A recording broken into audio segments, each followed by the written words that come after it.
The following program was made possible by the generosity of those who have determined to hold fast to the true Roman Catholic religion, as expounded by the Roman Catholic Church before the disasters of Vatican II and the so-called New Mass.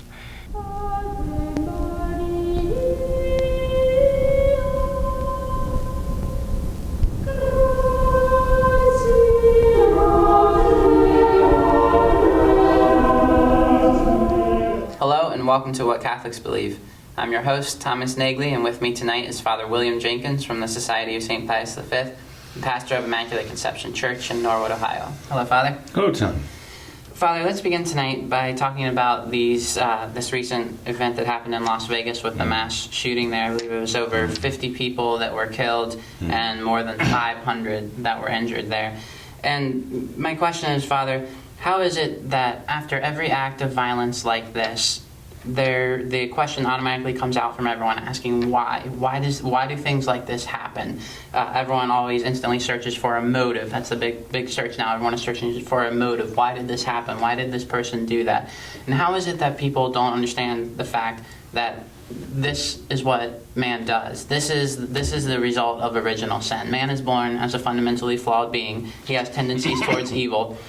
And our culture today has completely given up the fighting against those tendencies of evil. And so our culture now has just completely given in to this life of sin. And it's just astounding that people are still surprised by things like this. Because if you look at sin, what sin is essentially an act of worship, of homage paid to the devil, to Satan. That's what sin is. And when you have a culture that gives in to this life of sin, they are essentially slaves of Satan, and this is what he is going to do. Satan hates life. He hates God's greatest gift of life, and so he will do everything in his power to destroy it, use his servants to destroy it. But it seems that people are just totally blown away by this still, and it's amazing that we live in a country where every day more than 3,000 babies are murdered, cruelly murdered, and in just the most vicious, terrible, unimaginable, unspeakable, just demonic ways possible. More than 3,000 every single day in America, and yet there's next to no media coverage about this. There's no outrage. There's nothing, essentially, in comparison to we have this mass shooting where 50 some lives are lost, 500 are injured, and it's all over the news worldwide for days and weeks and months, and we'll be talking about this for so long. And how is it, Father, that people just turn a blind eye to the real evil of abortion that's happening in our country? There are about 10 questions mixed up in there. They're all good questions, though. And, well, you know, Tom, I mean, there are many different aspects to this whole problem. As tragic as it is, and, you know, we pray for those who were victims, obviously. And that's something we as traditional Catholics have to always keep in mind, that the corporal work of mercy is to lend physical aid, but the spiritual works of mercy bind us all to pray for the living and the dead, and to pray for those who are victims of these outrages. And we should, you know, keep them in our prayers as our fellow countrymen, even. You know, there's a certain bond there, you know. But with regard to the questioning that people do, for example, after this happened and the news reports were blaring all over the country and the news and the airports and into our homes and so on about this tragedy, and people were spellbound by it, almost as spellbound as they were at 9/11. They were just stunned by this news, you know. You had the celebrities. The celebrities immediately came on, and they were saying, how can this happen? As you say, what's happening to our world? And of course the answer is, they are happening to our world, right? In other words, when they ask the question with this kind of doughy-eyed innocence, the last thing that they could accept is that they have some responsibility for this. Their life, their manners of life, has nothing to do with it. But remember, liberalism is the most formalized species, as it were, of formal contempt It is the most institutionalized form of formal contempt against the authority of God. And liberalism, in its modern definition, has taken over the world, right? A rejection of God's authority, absolute rejection of God's authority to govern anything. He's not allowed in the classrooms. He's not allowed in the law courts. He's not allowed in the stadiums, somewhat now. At least that's what we're told, right? It's okay to take a knee in an outrage against some perceived wrong, but it's not okay to take a knee in honor of God. You get everyone will jump all over you and condemn you for that, like they did with Tim Tebow. But then they wonder why, and the answer is, as you say, they've driven God out of the public life. That's what liberalism does. It drives God out of the public life. The individual human soul has the power to order God out of the soul. It can't order God out of the soul in terms of that presence of God by, the soul by its nature reflecting God's perfections, and God knowing the soul and God willing the soul into existence. But in terms of grace, the human soul has the power to order God out of the soul. And as you say, by committing mortal sin, that's what the soul does. By committing mortal sin, the soul actually proclaims Satan its Lord and Master, saying, I obey him. Even if it doesn't think of it that way, even if it's not conscious, actually, in committing mortal sin, that's what the individual person does. The individual person says, Satan is my master, I obey him. And when you have this happen in the individual life, of course, the individual life loses that supernatural life of grace, the life of God in the soul. When you have it happen in society, then you see the entire society go crashing down in flames, so to speak, And eventually it becomes to resemble more and more hell on earth. So that's what's happening. It's simple as that. Our Lady told us at Fatima exactly where the world was going to go if we did not repent, turn to her Immaculate Heart as a kind of refuge and a model for our own hearts, consecrate ourselves to her Immaculate Heart. Our Lady told us these things were going to happen. Of course, the liberals don't want to hear it. I must say this, though, okay? The liberals would not be asking, how can this be, if it had come to light that this was a right-wing, Trump-supporting, for example, Christian, white male, right? Then immediately, and gun enthusiasts, they immediately tried to point that, pin that on him, they'd be all about that. The liberals would be saying, you see, we still have that cancer of fascism, right? They'd like to paint it that way, but fascism and socialism are conjoined twins. They're the same totalitarianism bedfellows. They just use each other like the good cop, bad cop syndrome, but neither one of them is good. They are both bad. They're evil twins, both of them. And but you could see the liberals salivating over this in the hopes that this would be a church-going Christian, rabid gun enthusiast type, Second Amendment type, and et cetera, who was a racist and all the rest. Then they would have no problem believing it. They wouldn't be asking, how can this be happening? The liberals were asking, how can this be happening insofar as we haven't enacted stringent gun control laws? There the question is, why haven't we done that? How can this be happening in the sense that we have not made it impossible because we made it impossible for people to have guns? That's what immediately they go to. And of course, this was a great contrast between Hillary Clinton and her fellow liberals, the Democrats, who were all saying, gun control, gun control, gun control. That's now, while others were saying, we must pray for these people, we must have serious compassion for the victims and so on.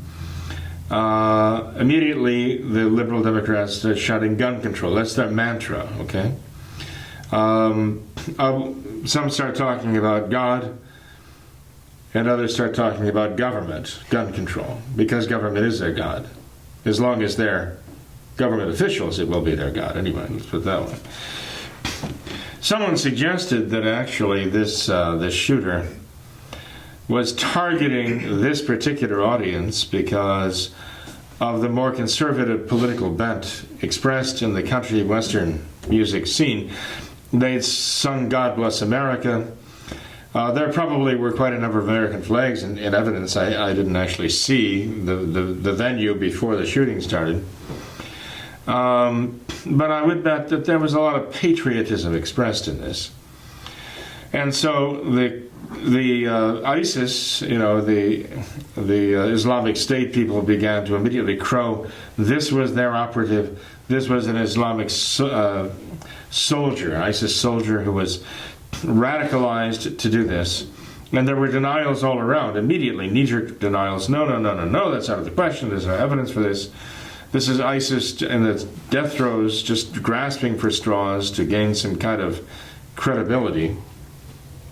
But then the sheriff of Las Vegas himself came out and said that perhaps this was someone who was radicalized a few months ago, which gave the impression that he had some evidence that there was something behind this,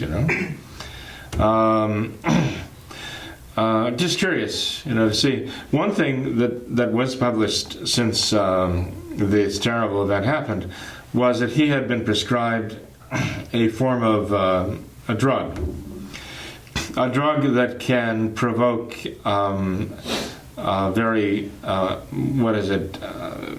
strong reactions, okay, even vicious reactions, because the drug in some people with their metabolism can remove the restraints that they have that would hold them back otherwise from doing something drastic, So but it is interesting when you look at these mass shootings, at least in America, that seems to be a common factor. There seem three things that seem to be present in instance after instance of these mass shootings. Hard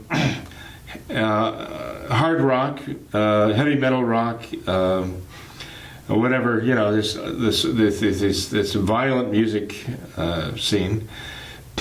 Violent videos, and video games, and also the drugs, the psycho drugs, Now, how many were present in this case? They're talking about this drug that this man was taking, I guess a Valium or some form of Valium, and that at least he was prescribed this, let's put it that way. And what else he was in terms of music and if he was into video games, I don't know. They say he was very, very wealthy and rather somewhat eccentric and also a very disagreeable sort of individual. He had been for about 10 years an employee of the federal government.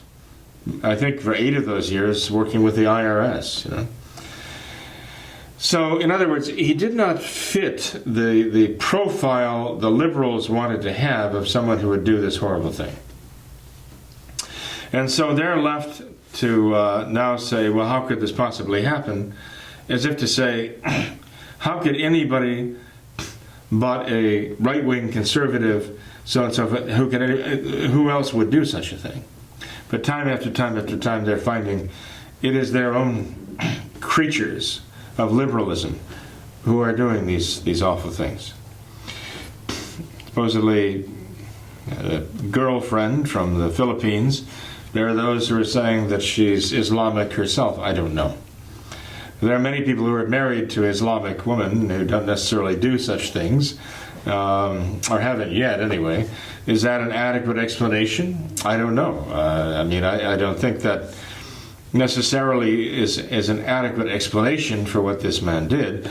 If he had been turned by radical Islam and become a true Islamic in the sense that he follows the Quran and he follows the hadith of Muhammad, then one could understand. Okay, now he's been radicalized because he's following the actual dictates of the Islamic religion as it came from Muhammad. Okay, that's an explanation they don't want.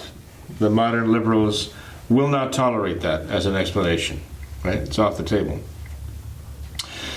But Tom, I think what you said really sums it up, though. Human life has become so cheapened by what liberalism has done in society, especially in terms of just devaluing human life right from the womb. Also, in terms of euthanasia, we find that it's not uncommon for people to be just basically morphined to death.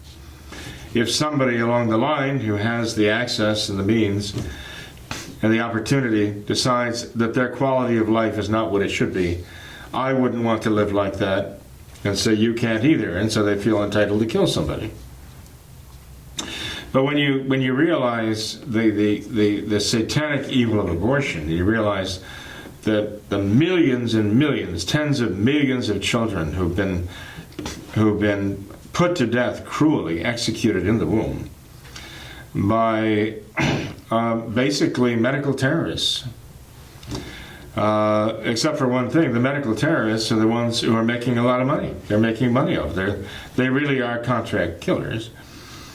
You realize if we're going to degrade the value of human life to this extent and basically deny the existence of the soul, then not only have we lost our moorings as Americans, even because America was built on that fundamental Christian understanding of the individual human life, and the human person, regardless of whether they were the king or the rich man or the pauper or the professional or the laborer, they have the same legal rights, right? Before God, there's this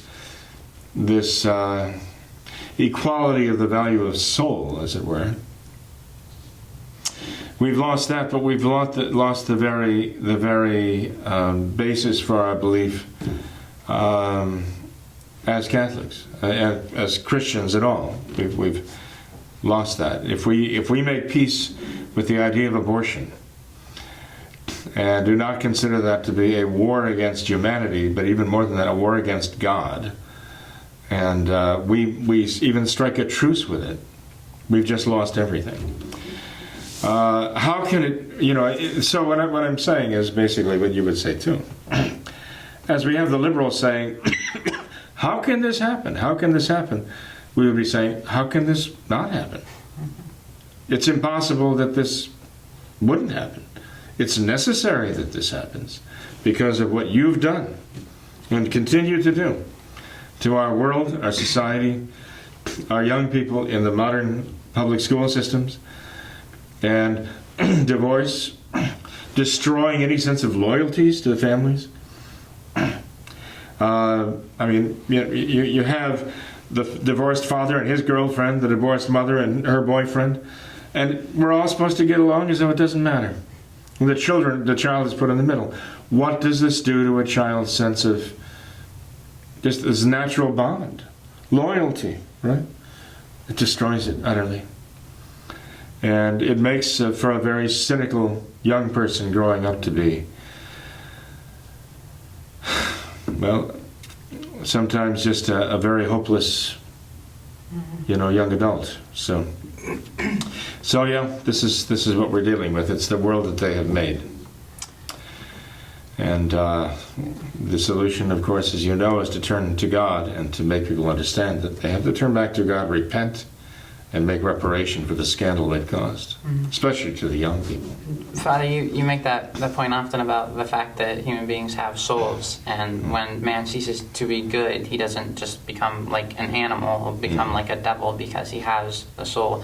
And you mentioned how the Las Vegas shooter may have been radicalized by Islam, and there's no system that does that better than Islam. Turn a man into a devil, essentially. But it goes right along with everything else that's happening in society. There's liberalism and everything else, all this other stuff, and they work hand in hand with Islam and everything else to turn men into devils, and that's essentially what we have now, just a society of devils. And so things like this will continue to happen for as long as liberalism prevails. I'm afraid so. No, this is exactly Satan's message, though. Turn from God, don't listen to him, listen to me. And as long as people are willing to do that, then that's who they're going to resemble, you know. The image of God is in man. Satan wants the image of Satan in man.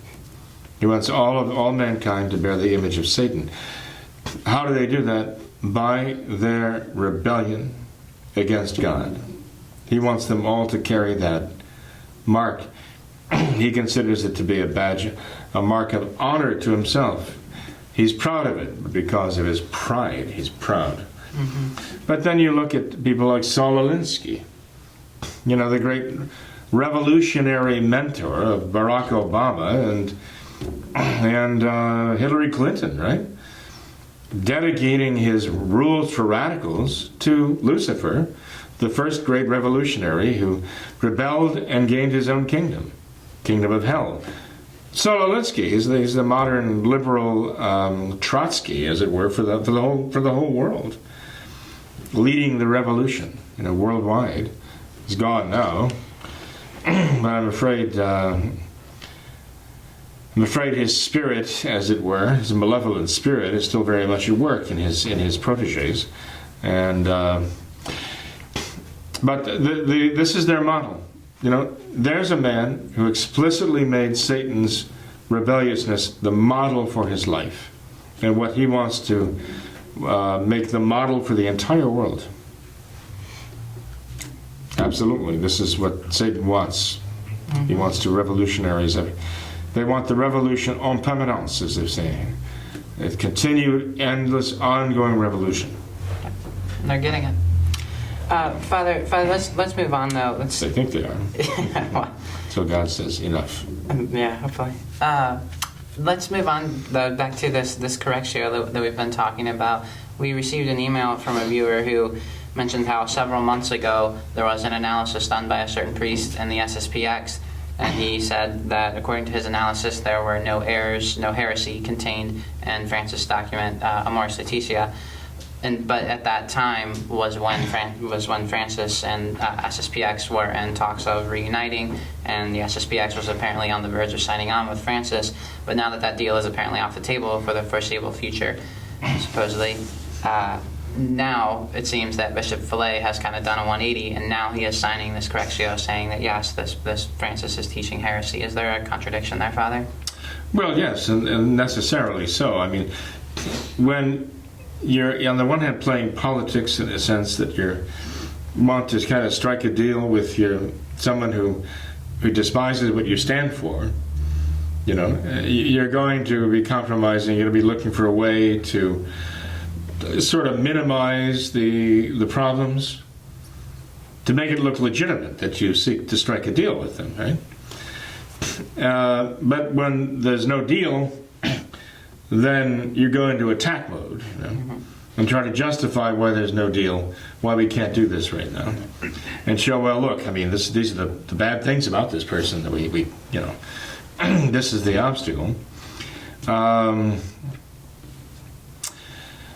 mean, Hitler and Stalin were mortal enemies, you know, not because they weren't birds of a feather. They were birds of a feather, and that's why they were mortal enemies. They were going to contend over control, right? And one wanted domination, and they wanted to dominate the other. But they struck the deal, right? They struck the pact over Poland. And they made an arrangement under cover that, you know, the Russians and the Germans would invade Poland back, you know, say that was the beginning of World War II, you know, supposedly. And even the Soviets, the communists, were scandalized that Stalin would make a deal with that horrible Hitler. And the fascists, of course, were scandalized that Hitler would make a deal with that horrible Stalin, right? But they had been denouncing each other left and right, and then they strike a deal with each other, you know? And as long as the deal is going on, you know, they're comrades in arms and bosom buddies, and then, of course, inevitably they wind up, you know, attacking each other to see, okay, now we got that far, let's duke it out now. Am I drawing a parallel between that and Francis and Bishop Fillet? Well, yes and no. I just say that you know, I just think that when you want to strike some kind of a deal, and I think the deal is not an honest, you know, it's a nefarious deal, making like a deal with the devil or making it a bargain with the devil. You have to try to justify it somehow.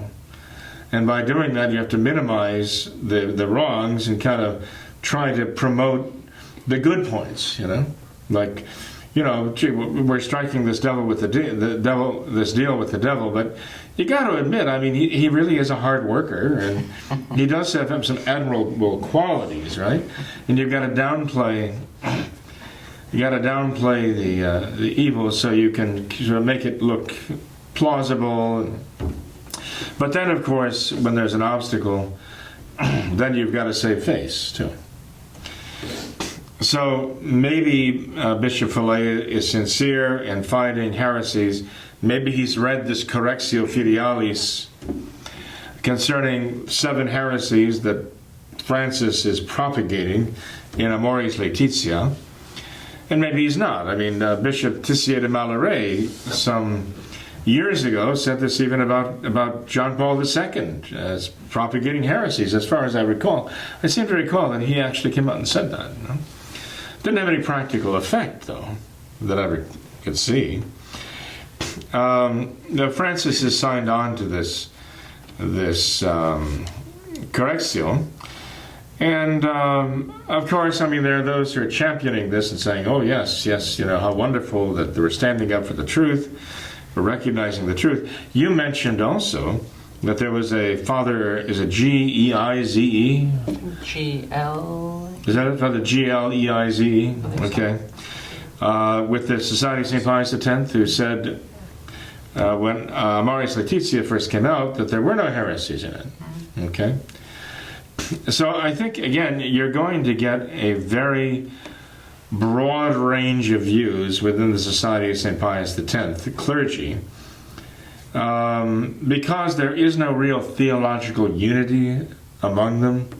I think they're all over the map, and some are even off the map when it comes to theological understanding of things, and even their understanding of traditional Catholicism, and how far they're willing to compromise with the Novus Ordo. What changes they're willing to accept, and so on and so forth. I think in the Society of St. Pius X, if you were to interview them, the individual clergy, I think you'd find that there's a broader range of theological concepts and ideas and understandings as you get in the Novus Ordo clergy, practically. You know, maybe not the extremes of one end to the other, but I still think you'd find that there's a very broad range of what they understand by traditional Catholicism. So, you know, there may be, well, those in the Society of St. Pius X, the clergy, who are really unhappy that Bishop Fillet signed on to that Correctio, thinking, why would he accuse the Holy Father of heresy? We've already acknowledged that there's no heresy in there, right? Others in the Society of St. Pius X might be thinking, why would he sign this Correctio Filialis? Because we object to the Filialis. Why would he say a filial correction when we don't really, in practice, recognize Francis insofar as obeying what he tells us to do? So how are we filial to him? We certainly shouldn't be, right? So, as I say, I think it's a real mishmash theologically in the Society of St. Pius X, with very little consistency anywhere. But remember, Tom, the inconsistency begins with Fillet. The inconsistency begins with Bishop Fillet. Dances around this and dances around that. Just as the inconsistency in the new church begins with Francis. I mean, he's the ultimate inconsistency. I mean, here he is. He's talked against this gender identification, gender choosing movement, saying that this is wrong, this is against God. Right? He's made some very strong statements against this, what do they call the gender identity movement or whatever. And then he writes a book, right? I'm sure I have an article here. He writes a book, and he chooses to write the preface for his own book, a gender theory advocate. An advocate of the very ideas that he himself has just condemned. Valerie Fedeli, an Italian minister of education. Italian minister of education, university, and research, who is seen as a strident LGBT and gender theory advocate. And Francis chooses her to write the preface of his book. So he holds her out there as some sort of a spokesperson on this. I mean, this is a typical modernism, you know. Condemn this, yeah, more or less, so that the conservatives all cheer for a while, and then what you do in the practical order undermines whatever you've said. It just undermines it entirely. Even when you say something that is consistent with traditional Catholicism, you immediately have to blow it up, to annihilate it by doing something outrageous, which shows an utter contradiction. So here's the problem. Francis, for the Novus Ordo, is showing this complete inconsistency. He's all, contradicting himself left and right, and this is wreaking havoc with the people even those who still have the faith, who are going to the part of this Novus Ordo, and look to Francis for leadership in their faith. It's wreaking havoc with their faith. They're being jerked around everywhere that it goes. And they have to constantly adjust and constantly explain, constantly justify. This is undermining their faith. And then on the other hand, you have Bishop Fillet, Bernard Fillet, who for the Society of St. Pius X is kind of mimicking this dance that Francis is doing within the Society of St. Pius X. Back and forth, this, that, the other thing. What is it today? Where are we going with this today? One day we say we're really seeking unity with the Holy Father, and the next day we're signing this correctio filialis saying that he's actually propagating heresy. As though that has no effect on the other thing? As though they're totally unrelated? There's no problem there? And eventually people just kind of throw up their hands and saying, this is irrational. And really it is. They become like children who grow up in a dysfunctional home where there's no consistent rhyme or reason to how they're raised. It does enormous damage, sad to say. And it's interesting you mentioned that Father Gleize, his name is Jean-Michel, I think, his first name. To get a French background, how he would pronounce his last name. Gleize, I don't know.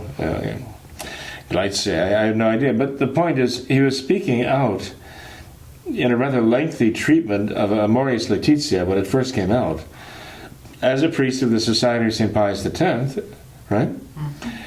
His words were taken as some kind of a St. Pius X Society analysis, right? It wasn't condemned by the leadership of the Society of St. Pius X, so it was allowed to pass as a worthy analysis of Amoris Laetitia, and almost like floating a trial balloon to see, how people would react, I guess, I don't know.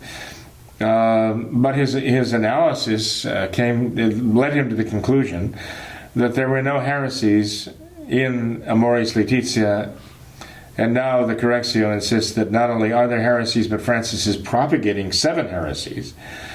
by Amoris Laetitia, and Fillet has signed on to say, yes, he has, and yes, I stand against him in this. So,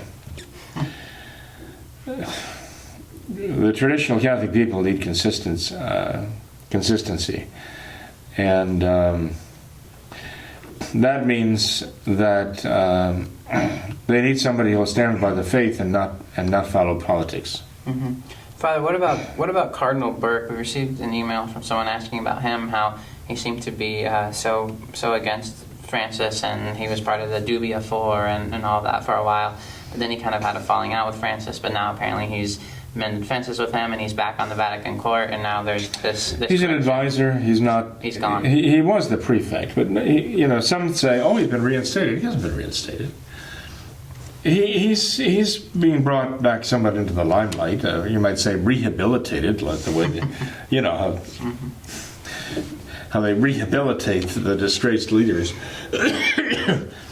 I guess I don't know what he had to do to secure a rehabilitation, but he's certainly not the prefect of this court anymore. But remember, Tom, when they were naming bishops and cardinals back, for the last 50-something years, the modernists are choosing men who they believe can be counted on to toe the party line. That no matter what else is of a concern to them, they will ultimately toe the party line, no matter what. This is why Archbishop Lefebvre was so surprising to them, that he, in the final analysis, despite the accusations that people make, oh, he went along with this, or he went along with that, or he said the new Mass for a while, or he signed the documents of Vatican II, but ultimately, he would not toe the party line. Others who would not sign, let's say, some of the documents of Vatican II, ultimately they caved in. What was it about their character that made they ultimately would surrender to the Novus Ordo? Whereas Monsignor Lefebvre was one of very few, and the only one who would stand up publicly before the whole world, so that he drew the fire of all of the modernists at him because of what he was doing in starting a seminary and ordaining priests, and now threatening to consecrate bishops for the sake of continuity. What set him apart? And all I can say is grace. Grace enabled him to overcome what I consider to be his natural tendencies to want to be a diplomat. I mean, he was a member of the Vatican Diplomatic Corps. He was appointed as the Apostolic Nuncio to all of French-speaking Africa. You don't get into that position by being naturally contrary. You get into a position like that by being kind of naturally agreeable. And you're only contrary when it's a matter of conscience, but you're always trying to be agreeable, trying to find a way to be diplomatic. Right? And I'm no expert on Archbishop Lefebvre by any means, but I always got the impression that if there were a way to, he was always trying to find a way to work things out, so as not to give scandal, not to have conflict. But if it came down to a matter of principle, and he felt it was a matter of right and wrong, he nothing could move him, nothing would break him. He would not yield on it. Okay, and I think that's what sets him apart from all the others. Cardinal Burke and all the rest of them, they may feel very uncomfortable about some of these things going on. They may protest, they may issue statements about how they find this unacceptable, they're going to correct the Holy Father for this. Ultimately, it wasn't the cardinals who ever did that. It was these lesser clergy and lay people who issued this correction. It wasn't the cardinals who were saying, we're going to correct the Holy Father. Because they could be pressured, because they would succumb to pressure. You know what it is? It's the same thing that moved St. Thomas More and Bishop John Fisher that despite all the pressure that was brought onto them by, first of all, Cromwell, right? First of all, Cardinal Wolsey, like by Wolsey, right? And then later by Cranmer and Cromwell and so on, they would not,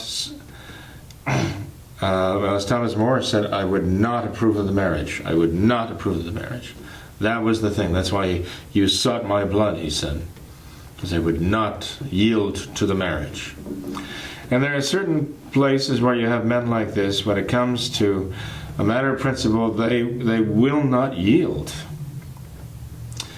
So I thank God for giving the grace to Archbishop Lefebvre. I don't see that, for what it's worth, too much in evidence. In others, maybe by the grace of God, they will be able to take a stand finally, after all this dancing around they do, tangoing, or what do they call it, dancing with the devil. I hope they do take a stand and say, this is contrary to the faith. I will not follow you in this. I cannot follow you in this. I must condemn this. In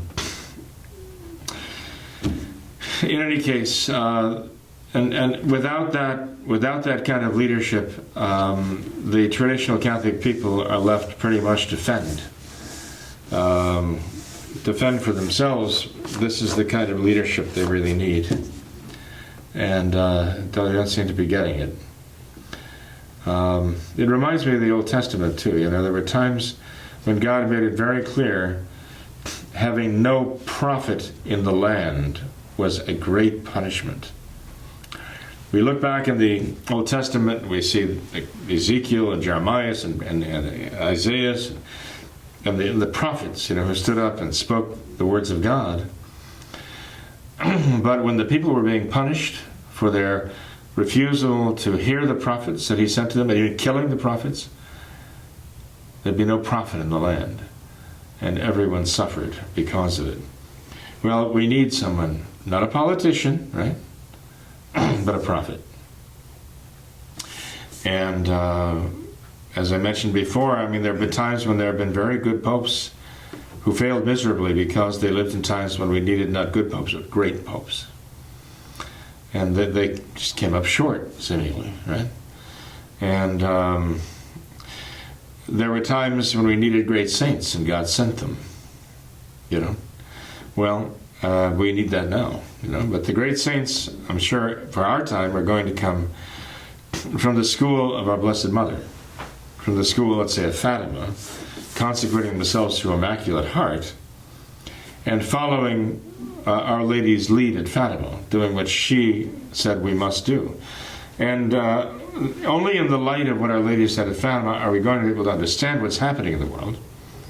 And only in the light of what Our Lady said at Fatima, by responding to it, can we actually address what's happening in the world productively and deal with it.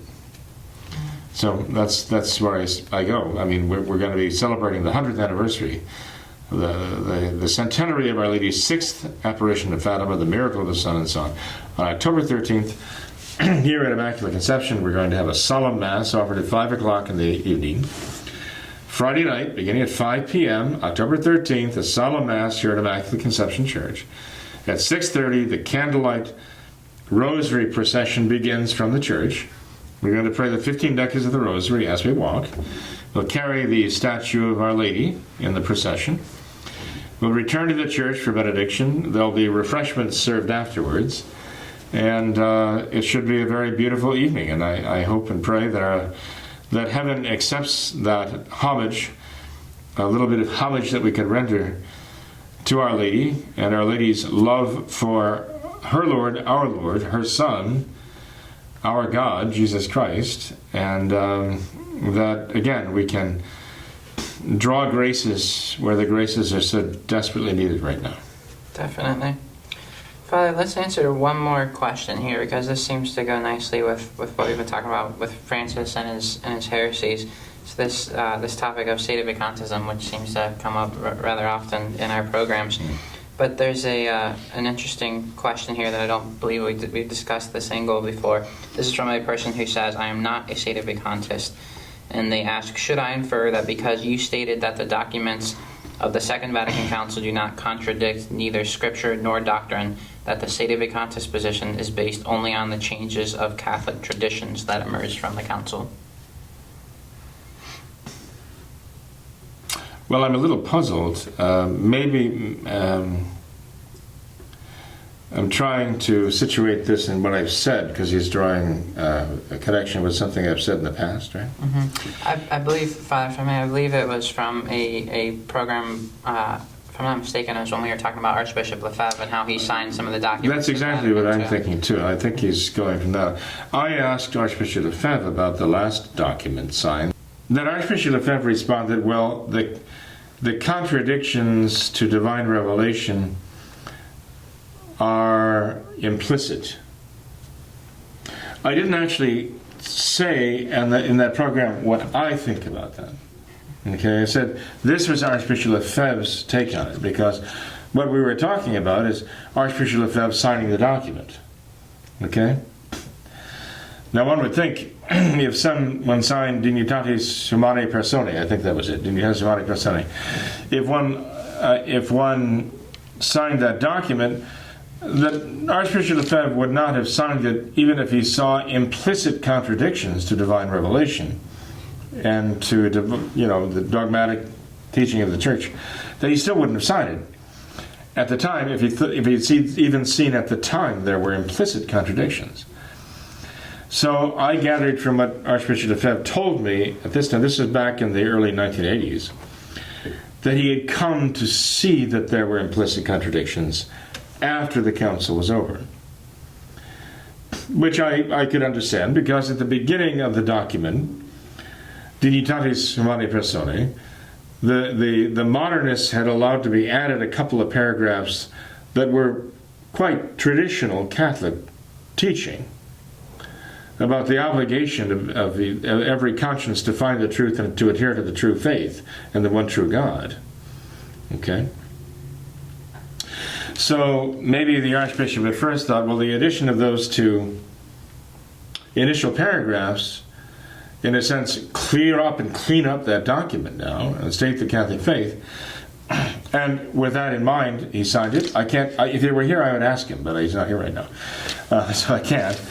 But I'm just trying to put it all together as what he said, in terms of what he said, that he saw in the early 1980s that there were implicit contradictions, and the contradictions would necessarily be between the traditional teaching in the first two paragraphs and whatever came after that. Okay?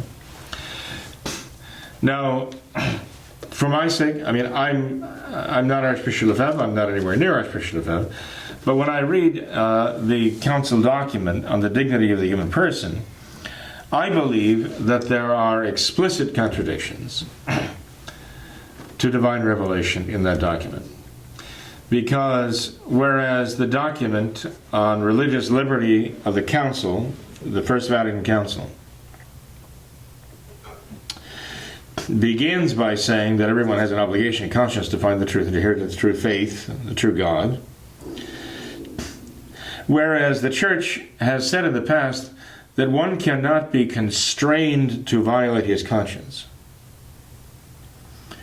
by forcing him to do something that he believes is morally wrong. The Church has never taught that he cannot be restrained from doing something that he believes is right. There's a big difference between my telling you, Tom, I am going to force you to use cocaine against your religious beliefs. And I can constrain you to do that.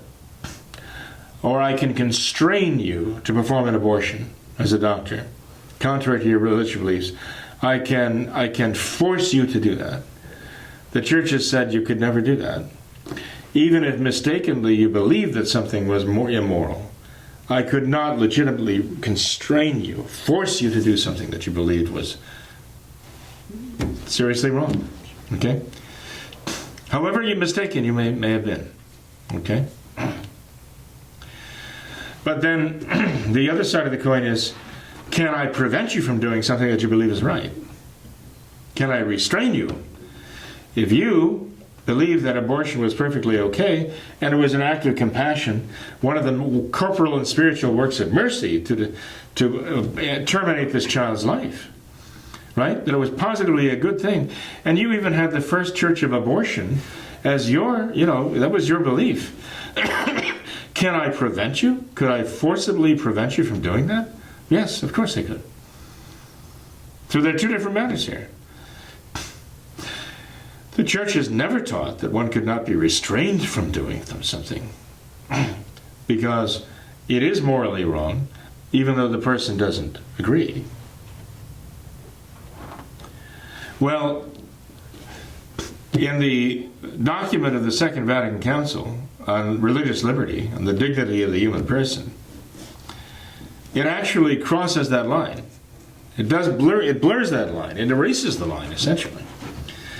Doesn't even make a distinction, as I recall. I'd have to go back and look at it again, but as I recall,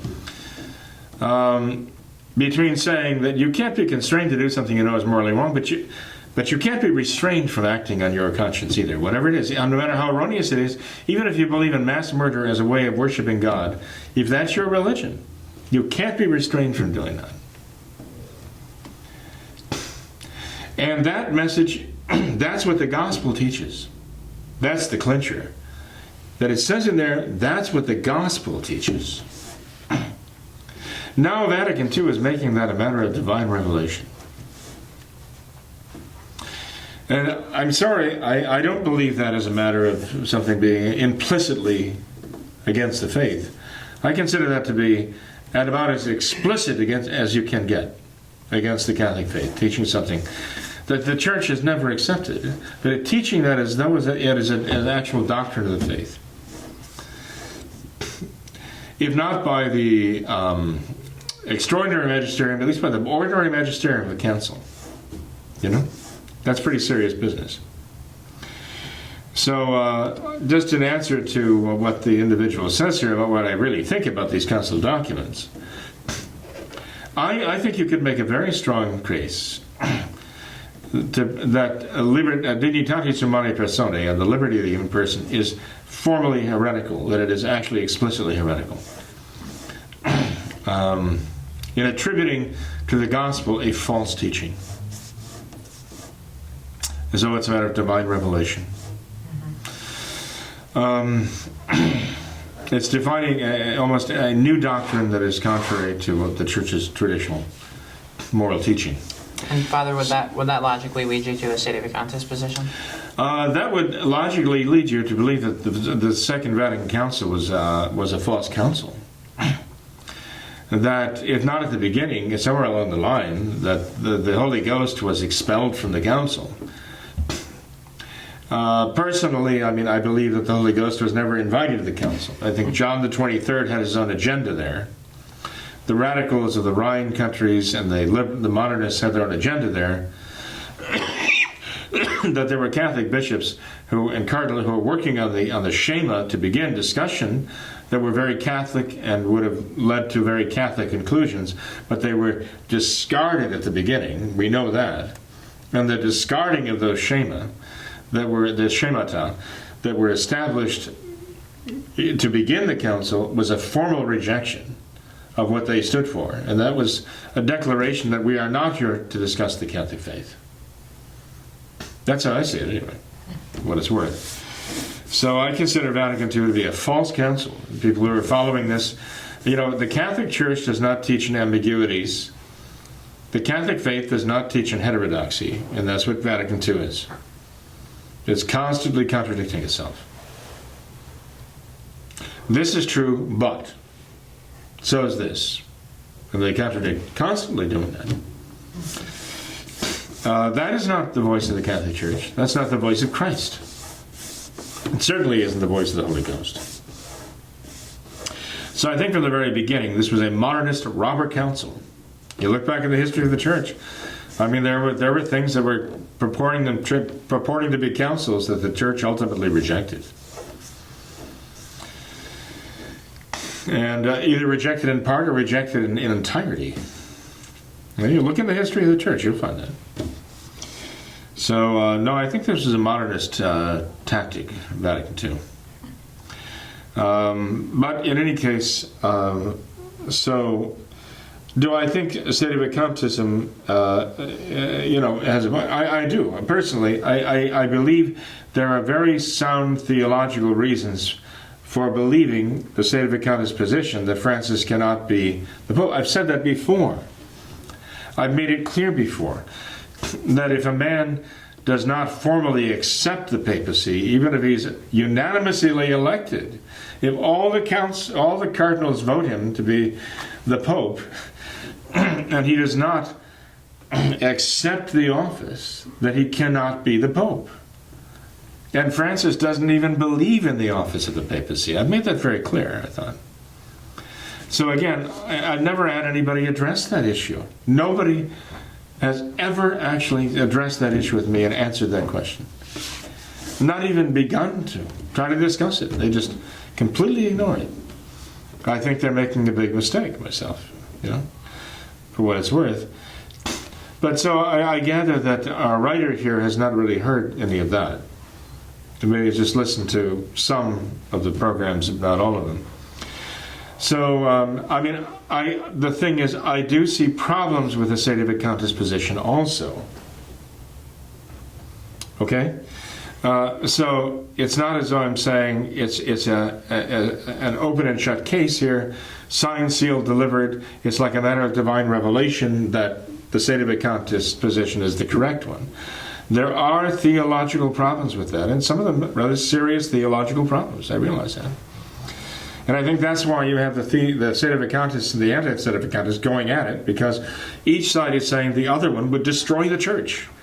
Each saying the other one would undermine the faith and undermine belief in Christ's word and destroy the church. And so they're going at it as though they're going to fight to the death over it.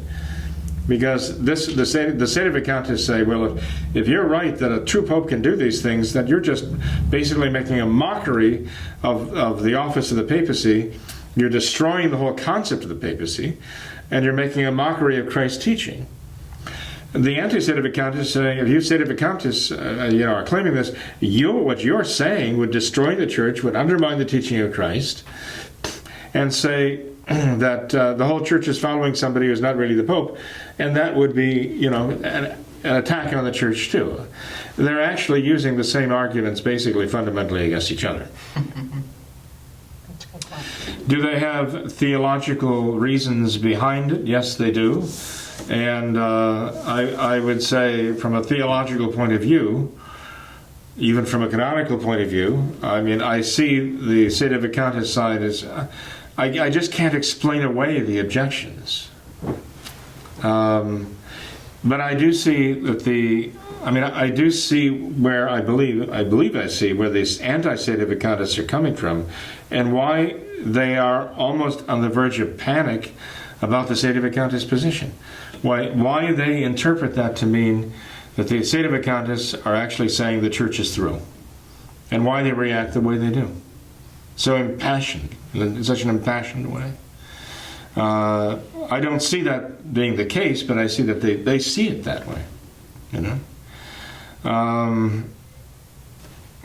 But again, there is something very, very difficult for a Catholic to accept with a claim that for the last 50 years or so, there's been no valid pope, no real vicar of Christ on earth.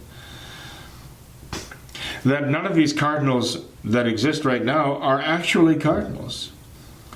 So the conclaves, when they're called to again meet, they can't really elect popes anyway. And so it's over. There is no papacy, no traditional means of providing a pope for the church. From here on in, ever, from now on. That's a very difficult thing to come to grips with, Is it not? It is. It is. It is. For any Catholic, that would be very difficult to come to grips with. I see where they're coming from in that. They're looking down the road, seeing the consequences and thinking, oh my, where is this taking us, So I understand that very well. I myself don't have an answer to that. Honestly, I don't. I've heard people glibly say, well, convalidation will take care of that. No. That's not an answer. I'm sorry. That's not taking the question seriously. And the others say, well, Christ himself will come down and he will appoint somebody. Oh, that's really going to help. So then you get Luigi, the taxi driver in Venice. Actually, there are no real taxi drivers in Venice. They have gondolas. But anyway, he stands up and says, hey, last night I had a vision. I'm now the Pope. And then certainly there are going to be half a dozen people somewhere who are going to sign on and to Luigi, the taxi driver's papacy. And this is just not solving the problem. It's adding to the problem. So I mean, I can actually see the issues are very thorny. But I mean, you could fill a library full of books that have been written about the papacy by approved authors of the church. And that's why I always come down to the fact that, look, there are those who don't like what this, but I don't see how we can get around it.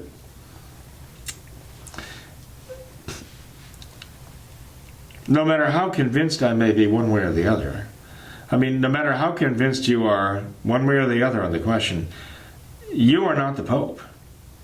And you cannot speak ex cathedra dogmatically about your personal opinion of this matter. And thankfully, that's all you've got. You've got your own personal opinion.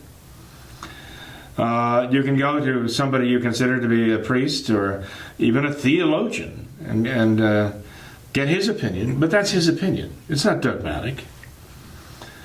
And you can find priests who have different opinions, like lawyers, like doctors. That's why you get second and third opinions, right? Because none of that is dogma. That there is the papacy, that's dogma. What the papacy is, that's Catholic dogma, the nature of it. But that this or that individual necessarily holds the papacy, that is not dogma. But nobody can make it dogma, okay?